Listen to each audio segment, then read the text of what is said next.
हाँ हाँ, अभी हमको बता आएंगे तो आ जाएंगे।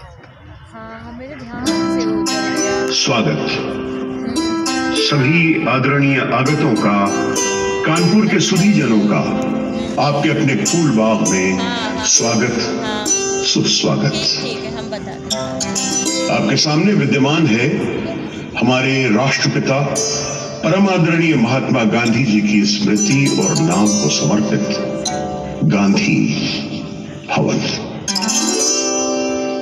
वैसे इस आलीशान इमारत का निर्माण ब्रिटिश सम्राट किंग एडवर्ड सप्तम की मृत्यु के 1 वर्ष बाद सन 1912 में उनकी स्मृति में किया गया था।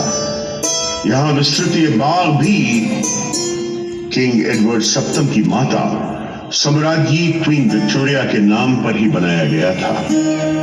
सन 1875-76 में तब राजकुमार एल्बर्ट एडवर्ड के नाम से जाने जाने वाले एडवर्ड सप्तम अपनी भारत यात्रा के दौरान हमारे कानपुर शहर भी आए थे।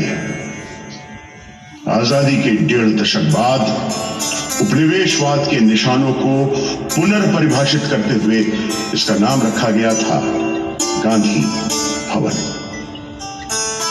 और अब जब हम सब आजाद भारत के 75 वर्ष पूरे करके एक अमृत काल की ओर अग्रसर हैं, स्मार्ट सिटी इनिशिएटिव के चलते इस गांधी भवन में एक संग्रहालय, एक पुस्तकालय और तमाम अन्य जन सुविधाओं को पुनर्गठित किया जा रहा है। इसी श्रृंखला की पहली कड़ी के रूप में प्रस्तुत है कानपुर शहर में पहली बार एक प्रोजेक्शन मैपिंग शो, जिसमें आज रात उजागर होगी हमारे इस युवा शहर कानपुर की अक्षय कहानी, ध्वनि, आलोक और प्रकाश चित्रों की ज़बानी।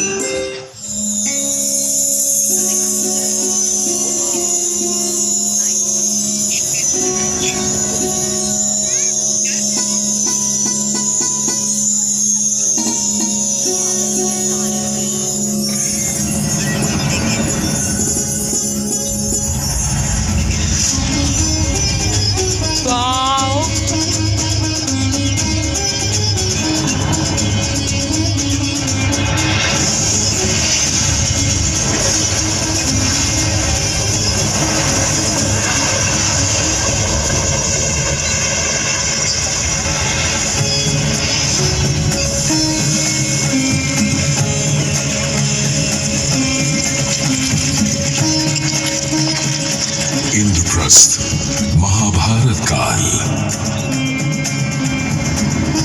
लक्ष्मणपुरी रामयुग, काशी अनंत काल से, कोलकाता सन 1690,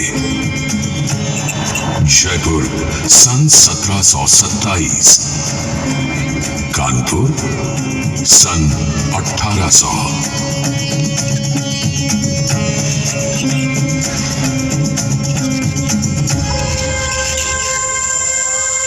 पुराण बताते हैं कि खांडव प्रस्थ के वन को साफ करके पांडवों ने इंद्रप्रस्थ बसाया था। और श्री राम ने अपने छोटे भाई लक्ष्मण को अपने अवध में ही गोमती के किनारे एक नया नगर बनाने का आशीर्वाद दिया था। यही लक्ष्मणपुरी आगे चलकर लखनऊ कहलाया। फिर काशी का तो कहना ही क्या, इस आनंद कानन में तो स्वयं भगवान शंकर पार्वती को लेकर वहां बसने चले आए थे। पुराणों को छोड़कर इतिहास की ओर चले तो कुछ लोग मानते हैं कि कोलकाता नाम के एक छोटे से गांव को कलकत्ता नाम के महानगर में बदला, बनाया, बसाया था ईस्ट इंडिया कंपनी के जॉब चार्नक ने सन 1690 में। फिर 1727 में पानी की किल्लत के चलते अपने आमेर के किले से नीचे उतरकर महाराजा सवाई जयसिंह ने जयपुर की स्थापना की थी।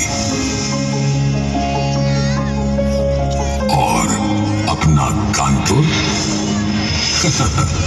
जहां तक शहरों की उम्र का सवाल है, अपना कानपुर एक बहुत ही कम उम्र नौजवान शहर है जो सिर्फ लगभग 225 साल पहले बसा था। पर आप उसे किसी से कम समझने की गलती मत कर बैठिएगा। अगर आप इस नगर की जड़ों में जाएंगे तो आप यह भी कह सकते हैं कि अगर यह स्थान ना होता तो शायद दुनिया में हम आप भी नहीं होते।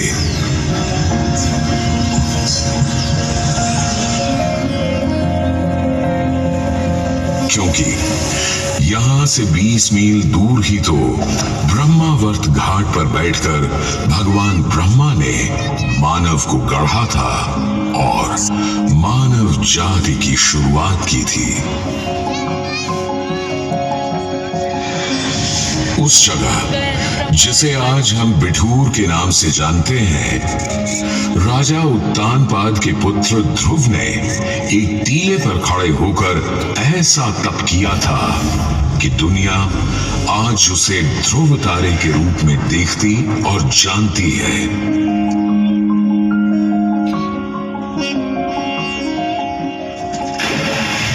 ठीक वहीं गंगा किनारे ऋषि वाल्मीकि का आश्रम था, जहां अयोध्या के बाद सीता जी को आश्रय मिला था। वन देवी का नाम धर वे वहीं रहने लगी थी। श्री राम सीता जी के 2 पुत्र लव और कुश का जन्म भी वहीं हुआ था। वहीं हमारे कानपुर के बिठूर में तो वाल्मीकि जी ने रामायण रची थी, जिसे बाल कुशी लव की जोड़ी ने याद कर सारी दुनिया को सुनाया था। दशरथ नंदन श्री रघुनंदन, बोलो सब जय श्री राम की। दशरथ नंदन श्री रघुनंदन, बोलो सब जय श्री राम की। ये रामायण है कथा जानकी श्री राम की। ये रामायण है कथा जानकी श्री राम की।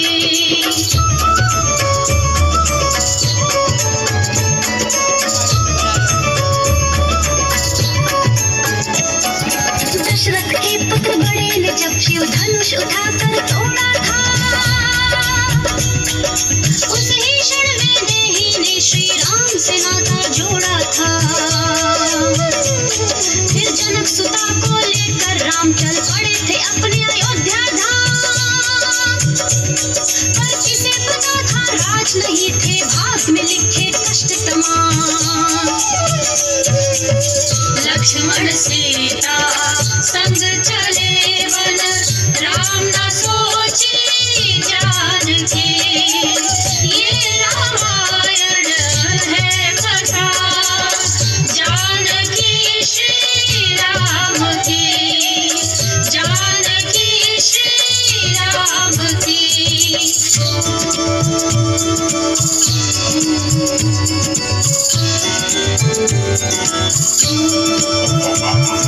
जंगल में तब आया राम, भेष धरा था साधु का। निकली बाहर जैसे सीता ले उठा चला वो डाकू सा। वायु मार्ग से उड़कर रथ पर ले गया है अपनी लंका। जिस स्वर्ण नगर में बसता था केवल अधर्म का ही डंका। वानर नर भालू संग लिए, लंका को चले श्री राम जी। ये रामायण है कथा जानकी श्री राम की। जानकी श्री राम की।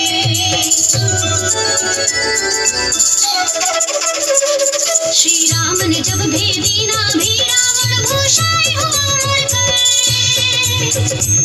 और राज धरता फिर आया लंका की पापी धरती पर। आधी चेत हुआ श्री राम।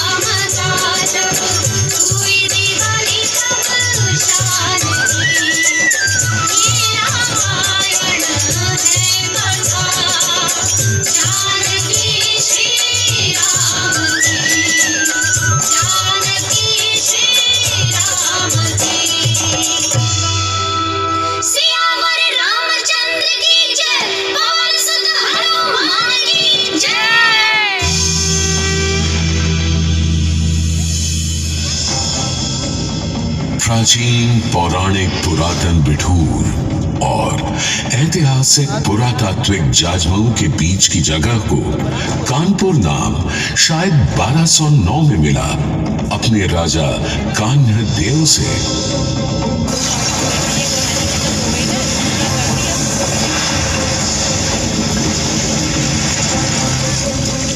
कान्ह देव से कान्हपुर, फिर कानेपुर और फिर कानपुर।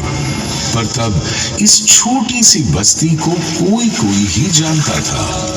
हाँ, लोग जानते थे तो सिर्फ यहाँ बहती पवित्र गंगा मैया को। गंगा जिसकी दिव्यता को देव दानव सब जानते हैं। गंगा जो मनुष्यों को उनकी भाव भावना के अनुसार भक्ति और मुक्ति देती है। गंगा जिसके चरण कमलों को हम सब नमन करते हैं। और सम्राट प्रियदर्शी अशोक के बनाए राजमार्ग पर बनी इस बस्ती की हस्ती तब अचानक बदल गई जब ईस्ट इंडिया कंपनी ने सन 1803 में इसे एक नया जिला और अपनी छावनी ही नहीं बल्कि उत्तर भारत के एक महत्वपूर्ण औद्योगिक शहर के रूप में भी बसाना शुरू किया। देखते देखते कान्हपुर कानपुर बन गया और देश की पहली ऊनी कपड़ों की मिल यहां लग गई। सूती कपड़ों की बुनावट बनावट में कानपुर बॉम्बे अहमदाबाद ही नहीं, इंग्लैंड के मैनचेस्टर से भी टक्कर लेने लगा। ऊपर से चमड़े के उम्दा काम ने कानपुर का नाम दुनिया भर में फैला दिया।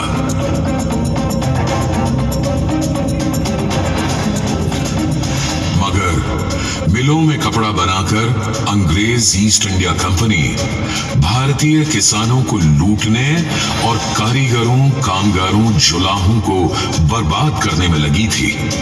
ऊपर से हर हिंदुस्तानी रवायत, रिवाज, रस्ते को खत्म करके सब पर बरतानी तौर तरीके लादने की कवायद अलग। यह सूरत बहुत दिन नहीं चलनी थी। यहीं से पैदा हुआ अंग्रेजों के विरुद्ध विद्रोह का पहला विप्लवी विस्फोट। सुनो भाइयों, कथा सुनो 57 की। कान खोलकर सुनो, कथा है क्रांति के पहले सावन की।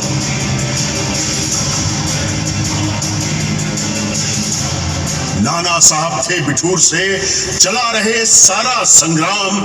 तात्या टोपे था सेनापति, करता व्यूहों को अंजाम।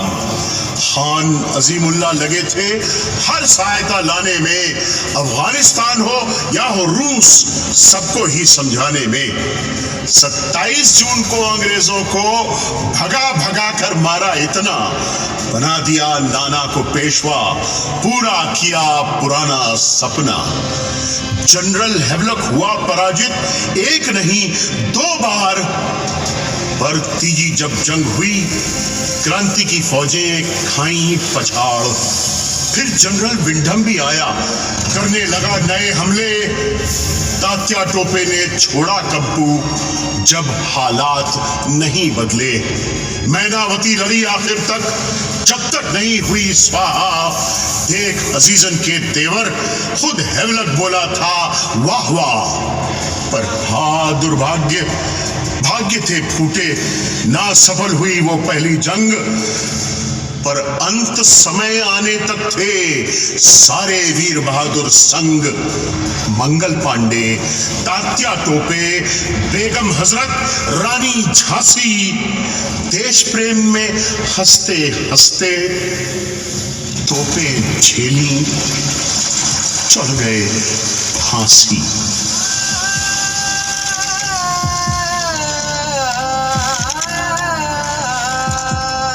कानपुर से इलाहाबाद और लखनऊ से दिल्ली तक की शाहराह के सारे पेड़ों पर अब हिंदुस्तानी बहादुरों के मृत शरीर झूल रहे थे। कहीं कहीं इतना रक्त बहा था कि पेड़ों पर उगे आमों का रंग पीले से लाल हो गया था और गंगा रक्तम ये हिंदुस्तानियों की बहादुरी का सबूत था कि इतने अंग्रेज कानपुर के सती चौरा घाट पर हलाक हुए कि अंग्रेजी इतिहासकारों ने उस घाट का नाम ही मैसेकर या कातिल घाट रख दिया था। सदी बदलते न बदलते पूरे देश में शुरू हो गया था अंग्रेजी राज के खिलाफ एक नया स्वतंत्रता संग्राम। विद्यार्थी जी का प्रताप प्रेस तो हर क्रांतिकारी का घर बन गया था। वहीं मुंशी दया नारायण निगम ने अपने जमाना में कौमी तराना सबसे पहले छापा था।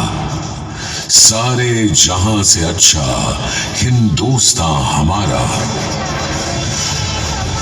एक तरफ गांधीवादी अहिंसावादी नौजवान थे तो दूसरी तरफ हमारे कानपुर में ही भगत सिंह, चंद्रशेखर आजाद, भगवती चरण वोहरा, शचीन्द्र नाथ सान्याल, मनमथ नाथ गुप्त, बटुकेश्वर दत्त और भी न जाने कितने वीर हिंदुस्तान को आजाद करवाने के लिए कुछ भी कर गुजरने को तैयार थे, फिर चाहे उन्हें हथियार भी क्यों ना उठाने पड़े।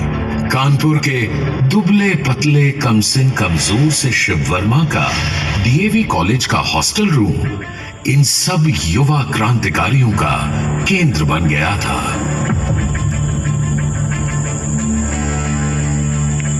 आखिरी शब्द दीद के काबिल थी बिस्मिल की तड़प। सुबह दम कोई अगर पालाए बाम आया तो क्या। राम प्रसाद बिस्मिल ने हम सबको पैगाम नहीं धिक्कार का थप्पड़ भेजा है। कुछ भी करके हमें उन्हें लखनऊ जेल से छुड़वाना ही होगा। हमारा पिछला मिशन भी नाकाम रहा था, बल्कि उसके बाद से तो और पहरा बढ़ा दिया है अंग्रेजों ने काकोरी एक्शन वालों पर। मुझे तो बस बता दो करना क्या है। ये बम बनाने का सामान और तरकीब है। अगर हमने बम बना लिया तो जेल की दीवार को तोड़कर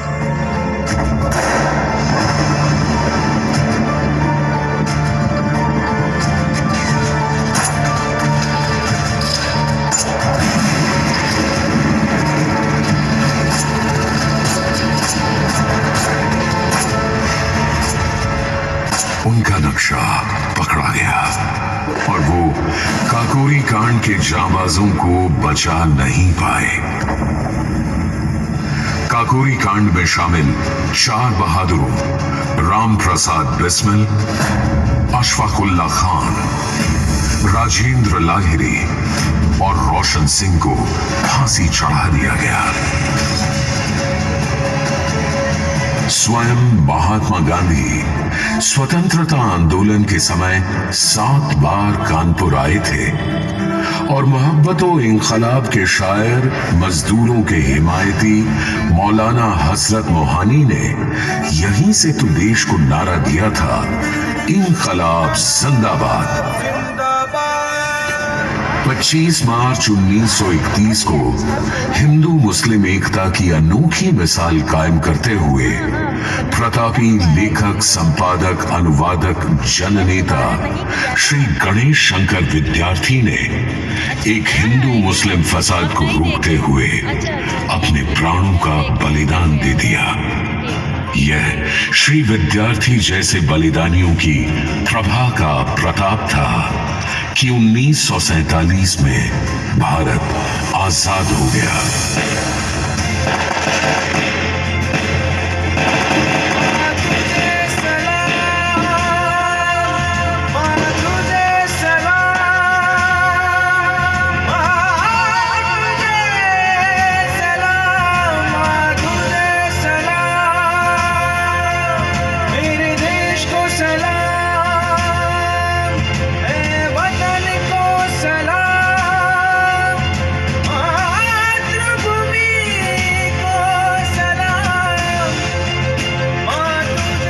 अंग्रेजों के भारत से जाने और देश की स्वतंत्रता के बाद भी कानपुर अपनी एक अलग राह बनाता रहा।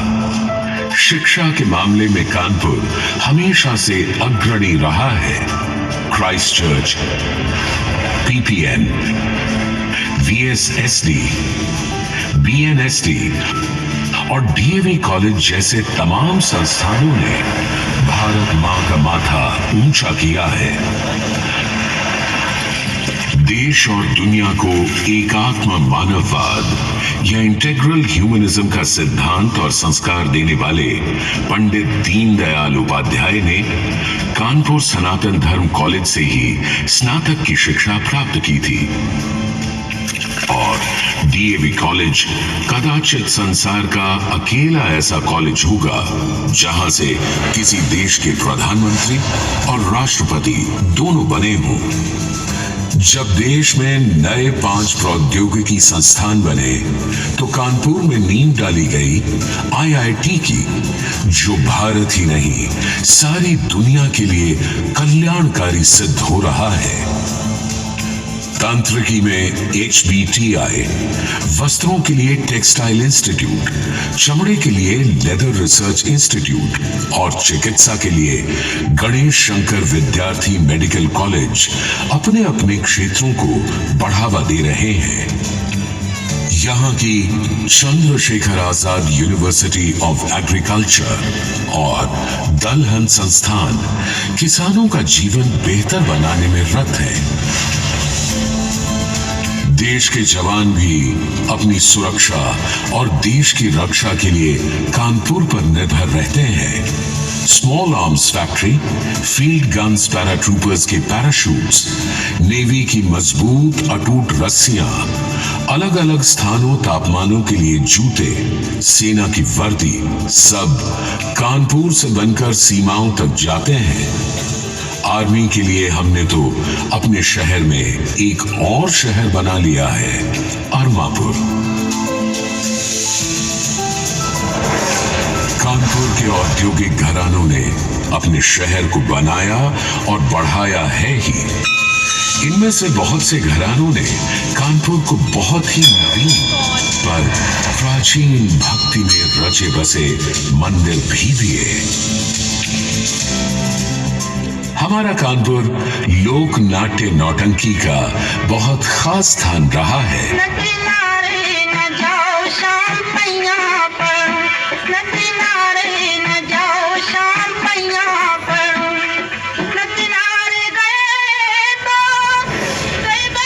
होली का रंग बिरंगा त्योहार जब सब जगह खत्म हो जाता है तो उसके एक सप्ताह के बाद कानपुर मनाता है अपना अनोखा गंगा मेला और दूसरी होली। इसी तरह कानपुर वालों की मस्त चाल और कनपुरिया भौकाल की भी क्या बात है। खाने पीने में भी कानपुर का कोई जवाब नहीं। आज सरकार की नई नीतियों के चलते कानपुर एक नए उत्साह के साथ एक नए युग में कदम रखने को आतुर है। आज कानपुर देश का 8वां और उत्तर प्रदेश का सबसे बड़ा स्मार्ट सिटी है। स्मार्ट सिटी कानपुर ने मेट्रो रेल, विद्युत बस, गंगा बैराज जैसी नई सहूलियतें दी हैं तो पुराने ग्रीन पार्क को नवेली धज। स्मार्ट सिटी बनाने से कानपुर के नागरिकों को सुविधा के साथ सम्मान और स्वाभिमान भी मिला है। विकास की ओर उन्नत और विकास के लिए उद्यत जनधन देने वाले इस पुर, इस नवीन और पुरातन नगर संस्कृति के साथ आइए हम आप भी कदम से कदम मिलाकर चलने की कसम उठाएं। तभी तो बनेगा एक नया कानपुर, नया स्मार्ट सिटी, नया उत्तर प्रदेश, नया भारत देश।